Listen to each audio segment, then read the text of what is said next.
Professional women's sport is here to stay, and that puts a smile on my heart. I'm a big fan, and today I have the privilege of chatting to the Toronto Tempo's brand new GM. Of course, I'm talking about Monica Wright Rogers. You know her well.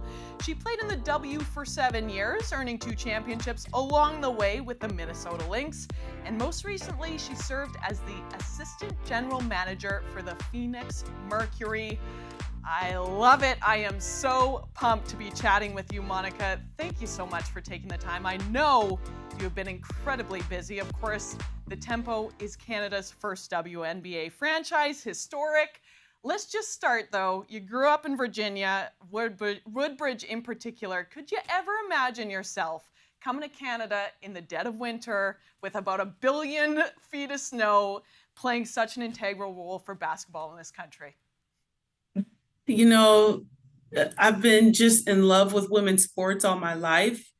Specifically, the WNBA changed my life. So I was really excited before coming to Toronto and accepting the role just about being a GM in the WNBA. But once I stepped foot in this city, despite the snow, that excitement has exponentially increased, and just feeling the appetite and excitement from fans and everyone in the sports world here. We have no shortage of support, and I just couldn't be more excited and proud to be the inaugural GM for this team.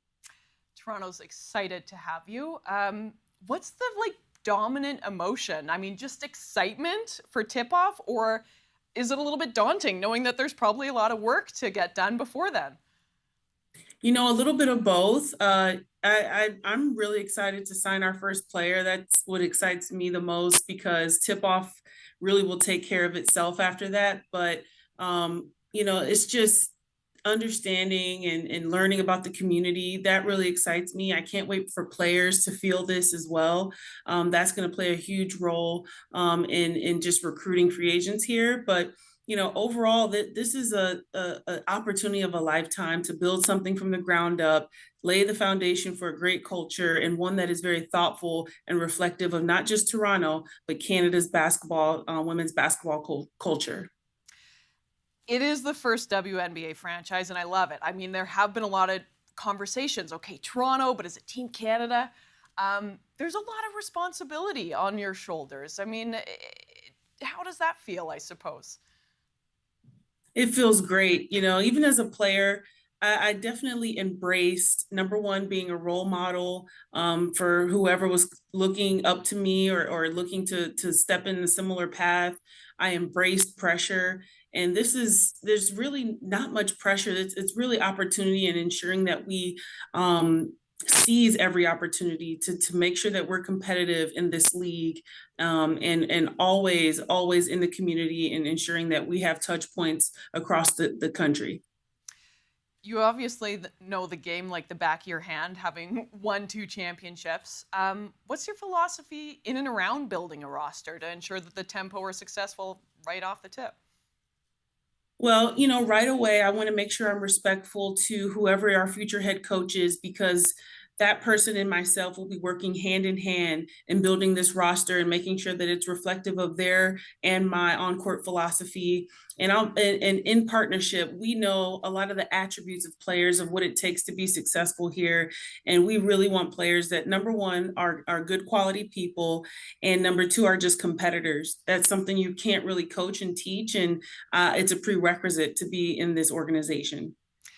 When you got the call, was there anything that immediately just came to your, frontal lobe going, this is a non-negotiable? Like, we have to get this detail right. Is there anything that comes to mind?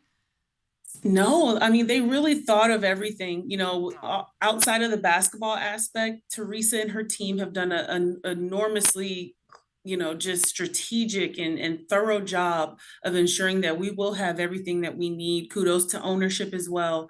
This team will definitely have what it needs to be successful. And from your playing days, once an athlete, always an athlete, how does that help you be a successful GM? That's a great question. I think I pull from my experience as not only a player but as a champion very often, and I think it just gives me an opportunity to really physically know what it takes to be successful in this league. And so when it comes to scouting and IDing talent, it comes very easily for me. And sometimes I think that can be a question mark, but just doesn't, to me, it's just, you can't compare actually going through it physically yourself and knowing what it takes. And then also just the championship experience and knowing and how to build that from the ground up. I was very early on with the Lynx in their dynasty in the early stages. And so being a part of the build of a championship culture, a championship team, I pull from that every day, and it's reflected in my day-to-day habits. So hoping to make sure that that is ingrained into the culture of this franchise as well. Building is so fun. It is an expansion team. Are there unique challenges that you're facing, given that this is, ground up? There won't be any unique challenges that are unique to WNBA teams. I think that, again, based on everything that Teresa's team has done and ownership has done, we have set ourselves up for success.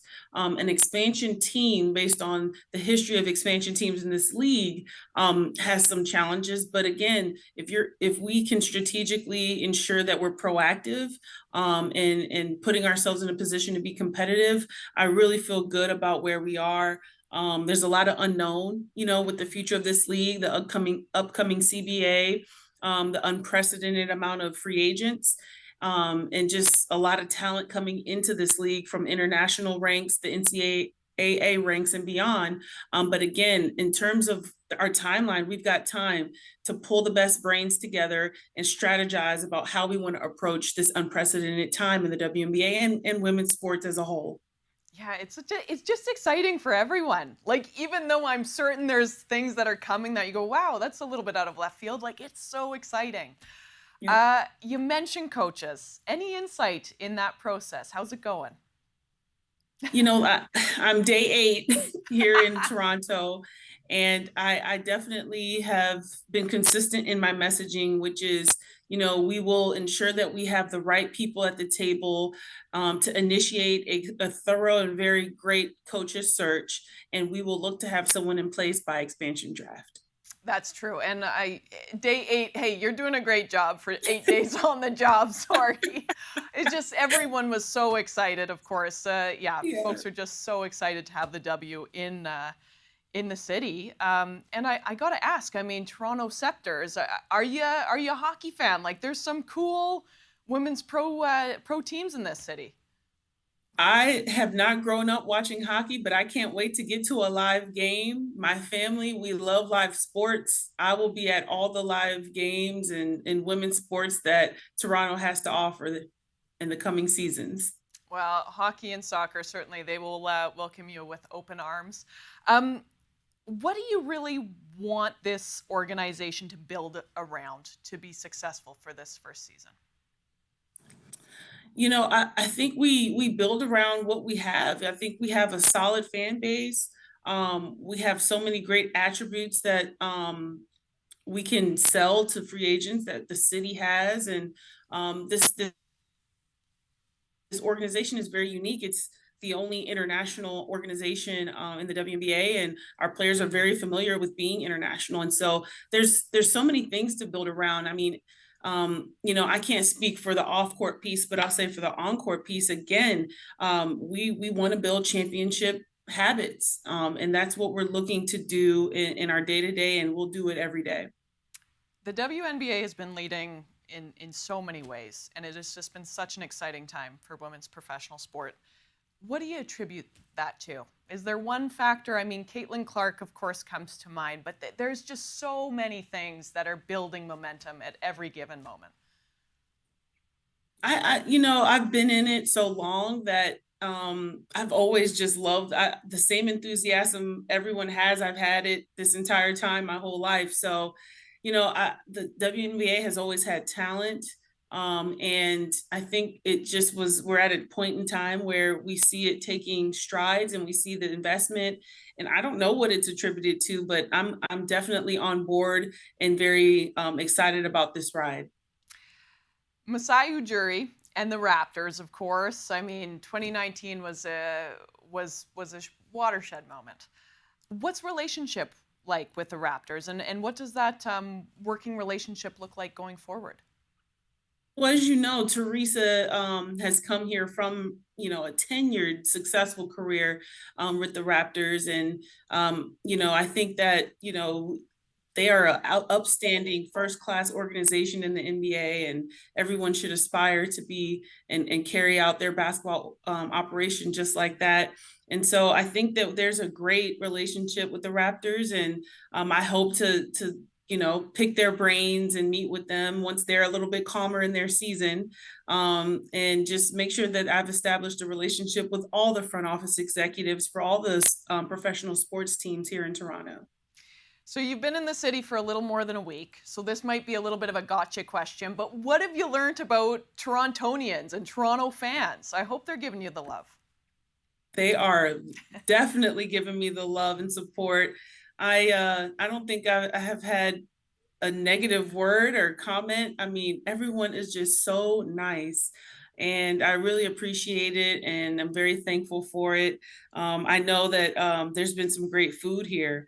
Now that is one thing I've been enjoying. These restaurants are just incredible. So I look forward to continuing to explore the restaurants, and specifically, my family loves sports and food. So restaurants and live sports will be our lives for the next couple of years.